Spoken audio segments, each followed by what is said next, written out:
Hey, Steve Saretsky here, as always, Canadian real estate market update with a particular focus on Vancouver. If you get any sort of value or entertainment out of these videos, all I ask that you hit thumbs up and subscribe.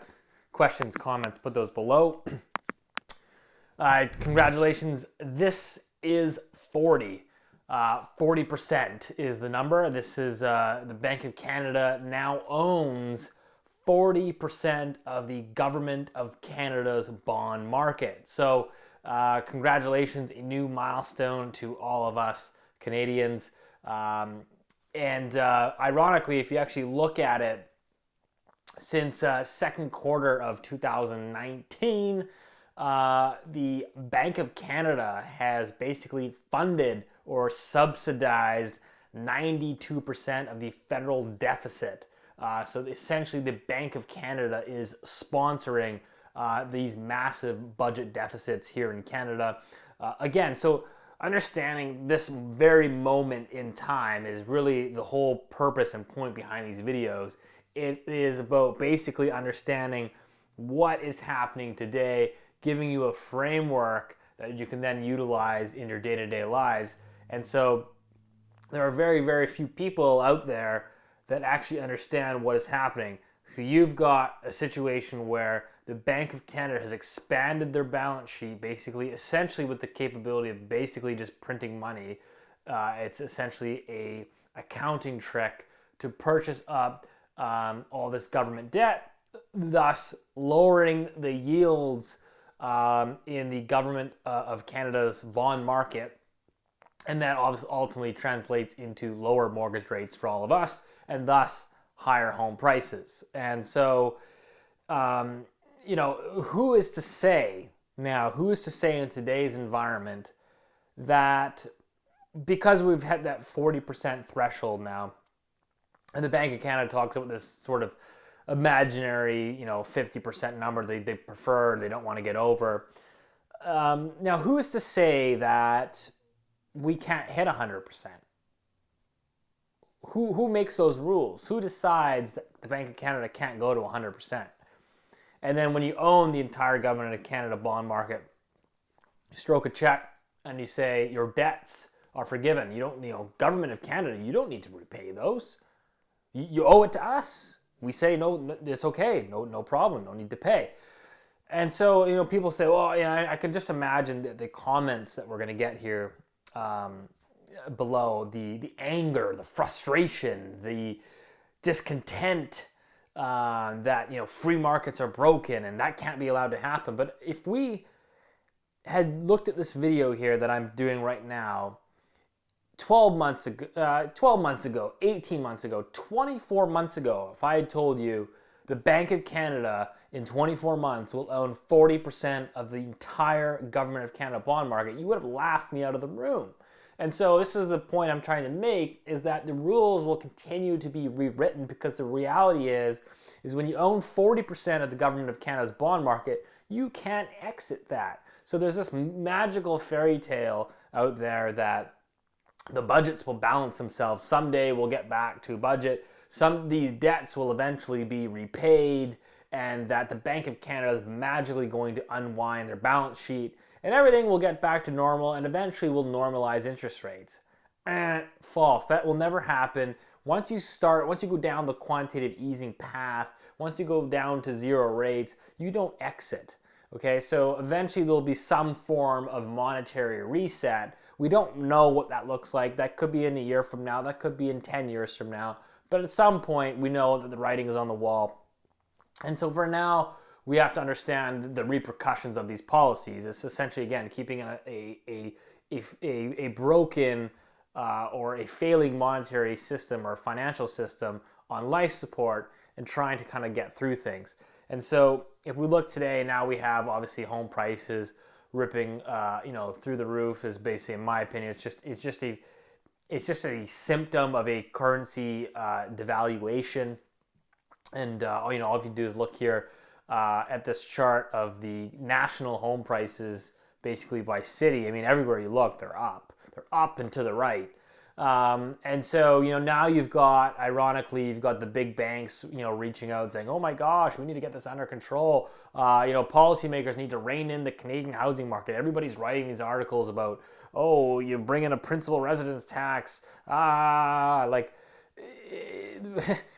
funny thing is, I mean, the banks are calling out for help here. And I'm thinking, well, I mean, hey, you guys are the banks. You guys are the ones that stroke the checks for the mortgages.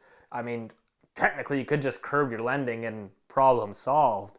But I understand I'm not naive. I'm not an idiot to understand that the reality is that these are publicly traded companies. As the CEO of RBC, you have shareholders to account for. And so you can't just go ahead and start curbing your lending and losing market share of your mortgage portfolio book to all your competitors. And so these guys are begging regulators and policymakers to come in and intervene, because I think they know the slippery path that we're going down.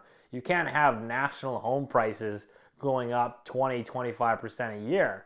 That's just not healthy for anybody, particularly when we're in an environment where we have a weak labor market with zero wage growth.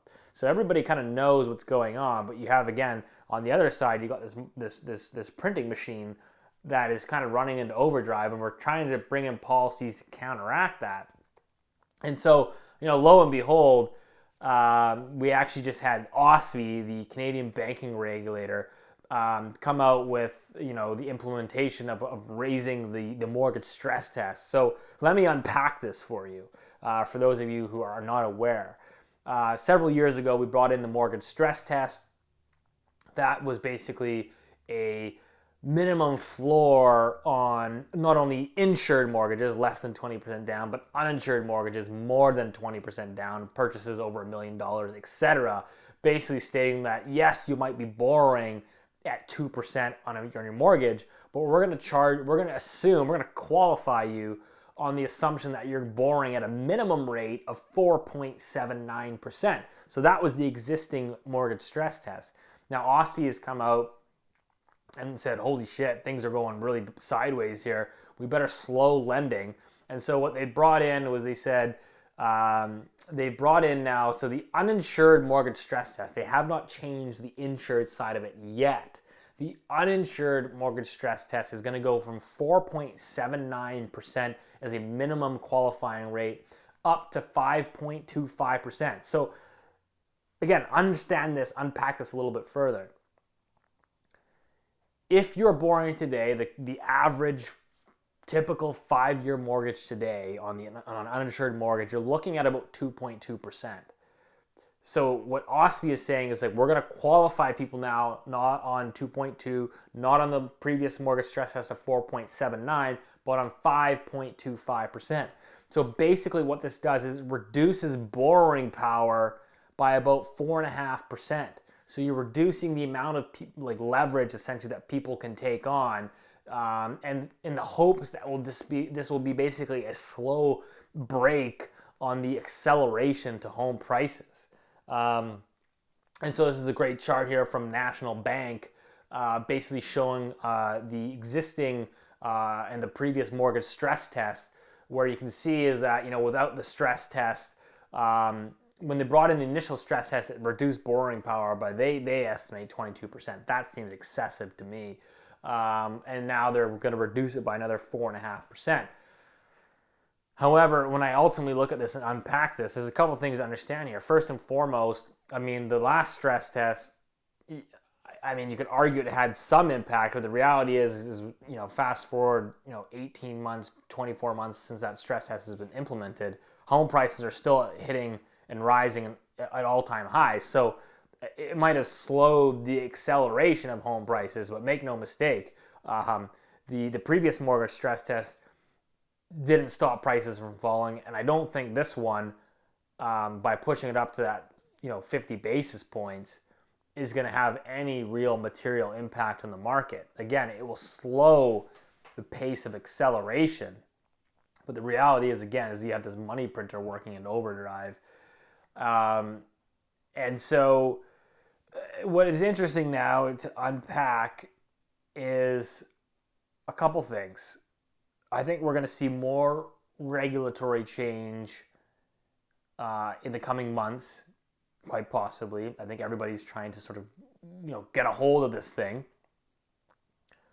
But at the end of the day, it's you're walking this fine balance because the Canadian housing market is the economic recovery plan. That is what every policy tweak that we made was to basically support the housing market and to basically boost the recovery off that housing market. So they're slowly trying to tweak things to basically kind of bring this thing to sort of a temper. And one of the things that I look at this uninsured mortgage stress test increase, I'm the biggest proponent. Anyone that's watched this channel will know I've been the biggest proponent for a tightening of credit in general. The reality is that you have massive house price inflation in Canada because your lending, your credit has been too loose for too long. We've borrowed too much money over the decades. That's why you have these high home price valuations, right? I mean, house prices are a function of the availability of credit. So if you tighten credit, house prices will slow or fall. If you open up the taps, of course they're going to go up. And so all you have to do is look at household debt to GDP. I mean, that's at record highs. It's the highest in the G7. So clearly there's been a lot of lending into the household sector via mortgages. And we never had any sort of reset or decline in home prices to sort of offset that or to bring it back down into a reasonable level. So it's continued to push up. So policymakers are trying to rein that in. However, when I look at the stress test, the people that I actually think is going to impact the most, when you actually think about it, it's people on the fringes. So it's going to be, these first-time buyers that are stretching to get into the market. And people come back to me and say, well, Steve, aren't these first-time home buyers mostly going through the insured mortgage program anyways? They're not even using uninsured mortgages. They don't have 20% down. And I would actually argue that's false. A lot of them are getting gifts, or they're saving just enough to get to that 20% to lower their debt servicing payments. Because when you go uninsured, you get a 30-year amortization, and you're able to reduce the payments, which everybody here that's buying a house is buying a payment. So you're actually going to tighten credit for those that are just on the fringes. And again, people might say that's healthy. Well, hey, we're helping people. We're saving people from themselves. This is good. But I would also argue that what happens is that is true, but you're going to create larger and larger wealth gaps. So understand what basically, as I've talked about at the beginning of this video, Bank of Canada owning 40% of the Government of Canada bond market, massive quantitative easing programs. What is QE? It is an asset inflation tactic. Its whole goal is to boost asset prices. And so those that are closest to the money printer, those that have the high incomes and the strong credit, are able to borrow this cheap money. They're able to get really close to that money printer and just gobble it all up and go buy and hoard assets. And it's the people on the bottom of the rung that don't have assets that they're trying to build their credit, but their access to that cheap free credit is very minimal. And so they're falling further and further behind. When you think about it, when you really unpack it, you can argue as much as you want about the valuations here in Canada and in other financial markets. You can argue about the valuations, but the reality is somebody that's buying taking on a mortgage today in Canada, at one point you were borrowing at 1.5%. I mean, that quite literally is free money. That's a real negative interest rate. So if you actually believe that inflation is 2%, I think it's higher. I think it's probably at least 5%.